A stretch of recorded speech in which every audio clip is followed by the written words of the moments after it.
സംസ്കാര ശുശ്രൂഷകളുടെ ഒന്നാം ഘട്ട സംസ്കാര ശുശ്രൂഷകളാണ് ഇപ്പോൾ നടക്കുന്നത്. ദുഃഖം താങ്ങാനാവാതെ ആലീസ് ഇപ്പോഴും വിതുമ്പിക്കരയുന്ന ആ ദൃശ്യവും നമ്മൾക്ക് കാണാൻ കഴിയും. ആലീസിനെ ഒറ്റയ്ക്കാക്കി ഇന്നസെന്റ് യാത്രയാവുകയാണ്. ഇപ്പോൾ അനഘ നരിക്കുനി ചേരുകയാണ്. അനഘ, ഹൃദയം തകർക്കുന്ന, കണ്ടു നിൽക്കുന്ന ഏതൊരാളുടെയും ഹൃദയം തകർക്കുന്ന വേദനാജനകമായ അവസ്ഥയിലൂടെയാണ് ഇരിഞ്ഞാലക്കുടയും പരിസരവും പോകുന്നത്. അല്പസമയത്തിനകം തന്നെ ഈ ഭൗതിക ശരീരം വിലാപയാത്രയായി കൊണ്ടുപോകും. എന്തൊക്കെയാണ് അവിടെ നിന്ന് നൽകാൻ കഴിയുന്ന വാർത്തകൾ? അജി, ഇന്നസെന്റിന്റെ സ്വവസതിയായിട്ടുള്ള പാർപ്പിടത്തിൽ നിന്നുള്ള ദൃശ്യങ്ങളാണ് നമ്മളിപ്പോൾ കാണുന്നത്. ദൃശ്യങ്ങളിൽ നമുക്ക് വ്യക്തമായി കാണാൻ സാധിക്കും, നിരവധി ആളുകളാണ് അദ്ദേഹത്തെ അവസാനമായി ഒരു നോക്ക് കണ്ട് അന്ത്യാഞ്ജലി അർപ്പിക്കുന്നതിനായി ഇവിടെ എത്തിയിരിക്കുന്നത്. ഓരോരുത്തരും വളരെ സാവധാനം നടന്നു നീങ്ങി ഇന്നസെന്റിനെ അവസാനമായി ഒരു നോക്ക് കാണുന്ന കാഴ്ചയാണ് നമുക്കിവിടെ കാണാൻ സാധിക്കുന്നത്. തങ്ങളുടെ പ്രിയപ്പെട്ട നടന് അവസാനമായി അന്ത്യാഞ്ജലിയുടെ കൂട്ടമാണ് നമ്മളിവിടെ കാണുന്നത്. ഇന്നലെയും ഇതുപോലെ തന്നെ വലിയ രീതിയിലുള്ള ഒരു തിരക്ക് ഇന്ന് അനുഭവപ്പെട്ടിരുന്നു. ആ തിരക്കിൽ നിന്നും ഒട്ടും മാറ്റമില്ല. ഇന്നത്തെ തിരക്കെന്ന് പറയുവാൻ അതൊക്കെ വലിയൊരു ജനക്കൂട്ടം തന്നെയാണ് അവസാനമായി അദ്ദേഹത്തെ ഒരു നോക്ക് കണ്ട് അന്ത്യാഞ്ജലി അർപ്പിക്കുന്നതിന് ഇവിടെ എത്തുന്നത്. ഈ വീട്ടിൽ നിന്നുള്ള സംസ്കാര ശുശ്രൂഷ ചടങ്ങുകൾ പൂർത്തിയായി കഴിഞ്ഞാൽ അദ്ദേഹത്തെ വിലാപയാത്രയായി സമീപത്തുള്ള കത്തീഡ്രൽ പള്ളിയിലേക്ക് കൊണ്ടുപോകും. അവിടെ നിന്ന് 10 മണിക്കാണ് അദ്ദേഹത്തിന്റെ സംസ്കാരം. ചിലപ്പോൾ ഒരു പക്ഷേ സമയക്രമത്തിൽ മാറ്റം വരാൻ സാധ്യതയുണ്ട്.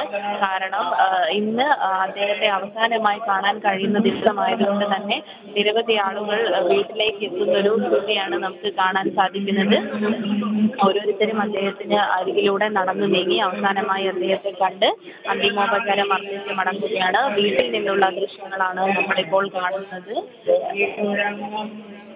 അനഘ, ഈ സംസ്ഥാന സർക്കാരിന്റെ ഔദ്യോഗിക ബഹുമതികളോടുകൂടെ തന്നെയാണോ സംസ്കാര ചടങ്ങുകൾ നടക്കുക?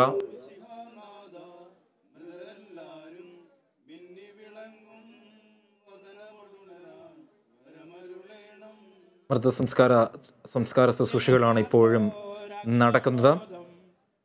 ഇന്നസെന്റിനെ അവസാനമായി ഒരു നോക്ക് കാണുവാൻ ആയിരങ്ങളാണ് ഇന്നസെന്റിന്റെ പാർപ്പിടത്തിലേക്ക് ഒഴുകിയെത്തുന്നത്. ഇരിഞ്ഞാലക്കുട പാർപ്പിടത്തിലേക്ക് ഒഴുകിയെത്തുന്നത് ആയിരങ്ങളാണ്.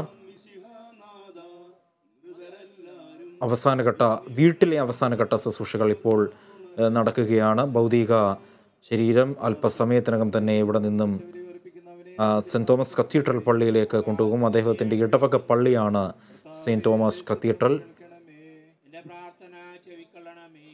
ചേരുകയാണ് അനഘ. ഈ സംസ്കാര ചടങ്ങുകൾക്കൊപ്പം തന്നെ സംസ്ഥാന സർക്കാരിൻ്റെ ഔദ്യോഗിക ബഹുമതികളോട് തന്നെ ആയിരിക്കുമല്ലോ സംസ്കാര ചടങ്ങുകൾ നടക്കുക. അതിനെപ്പറ്റി വിശദീകരിക്കാം.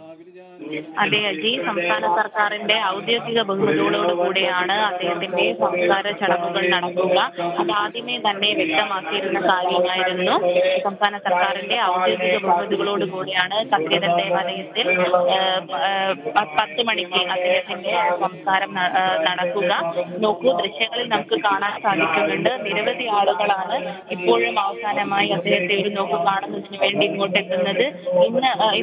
ഇന്നാണല്ലോ അവസാന ദിവസം. അപ്പോൾ ആ ഒരു തിരക്ക് നമുക്ക് ഇവിടെ കാണാൻ സാധിക്കും. ഇവിടെ അദ്ദേഹത്തിന്റെ സ്വവസതിയായിട്ടുള്ള പാർപ്പിടത്തിൽ സംസ്കാര ശുശ്രൂഷകളുടെ ഒന്നാം ഘട്ട സംസ്കാര ശുശ്രൂഷകളുടെ ചടങ്ങുകൾ ഇവിടെ നടന്നുകൊണ്ടിരിക്കുകയാണ്. അതേസമയം അദ്ദേഹത്തെ കാണാൻ വരുന്ന ആളുകളെ ക്രമീകരിച്ചുകൊണ്ട് അദ്ദേഹത്തിന്റെ ഭൗതിക ശരീരം അവസാനമായി ഒരു നോക്ക് കാണുന്നതിന് വേണ്ടി ആളുകളെ അതിനായി നിയോഗിച്ച ആളുകൾ ഓരോരുത്തരും കടത്തിവിട്ട് അദ്ദേഹത്തിന് അന്തിമോപചാരം അർപ്പിച്ച് മടങ്ങുന്ന കാഴ്ചയാണ് കാണാൻ സാധിക്കുന്നത്. ഇന്നലെ ഉണ്ടായിരുന്ന അതേ രീതിയിലുള്ള തിരക്ക് തന്നെയാണ് കാണാൻ സാധിക്കുന്നത്. മുതിർന്നവരും കുട്ടികളും ഒക്കെയായി നിരവധി പേരാണ് അദ്ദേഹത്തെ കണ്ട് അന്തിമോപചാരം അർപ്പിക്കാൻ ഇവിടെ എത്തുന്നത്. ഇവിടെ നിന്നും ഇവിടെയുള്ള സംസ്കാര ശുശ്രൂഷ ചടങ്ങുകൾ പൂർത്തിയായി കഴിഞ്ഞതിന് ശേഷം ഇവിടെ നിന്നും അദ്ദേഹത്തെ വിലാപയാത്രയായിക്കൊണ്ട് കത്തീഡ്രൽ പള്ളിയിലേക്ക് കൊണ്ടുപോകും. പിന്നീട് അവിടെ നിന്നാണ് 10 മണിക്ക് സംസ്ഥാന സർക്കാരിന്റെ ഔദ്യോഗിക ബഹുമതികളോടുകൂടെ അദ്ദേഹത്തെ അദ്ദേഹത്തിന്റെ സംസ്കാര ചടങ്ങുകൾ നടത്തുക. നോക്കൂ, ഇപ്പോഴും വീടിന് ഉള്ളിലായും പുറത്തായും നിരവധി ആളുകളാണ് വരുന്നത്. ആളുകളെ വേഗത്തിൽ കടത്തിവിട്ടുകൊണ്ട് ഇതിന്റെ സംസ്കാര ശുശ്രൂഷ ചടങ്ങുകളെല്ലാം വളരെ വേഗത്തിൽ പൂർത്തിയാക്കിക്കൊണ്ട് അദ്ദേഹത്തെ വിലാപയാത്രയായി പള്ളിയിലേക്ക് കൊണ്ടുപോകാനുള്ള ആ ഒരു നീക്കങ്ങൾ, ആ ഒരു സജ്ജീകരണങ്ങൾ, ക്രമീകരണങ്ങളാണ് ഇവിടെ നടക്കുന്നത്. ഇപ്പോഴും വലിയ തിരക്ക് തന്നെയാണ് വീടിന് ഉള്ളിൽ. ഇപ്പോൾ ആ സംസ്കാര ശുശ്രൂഷയുടെ അവസാന ഘട്ടമാണ് ഇപ്പോൾ അവിടെ നടക്കുന്നത്.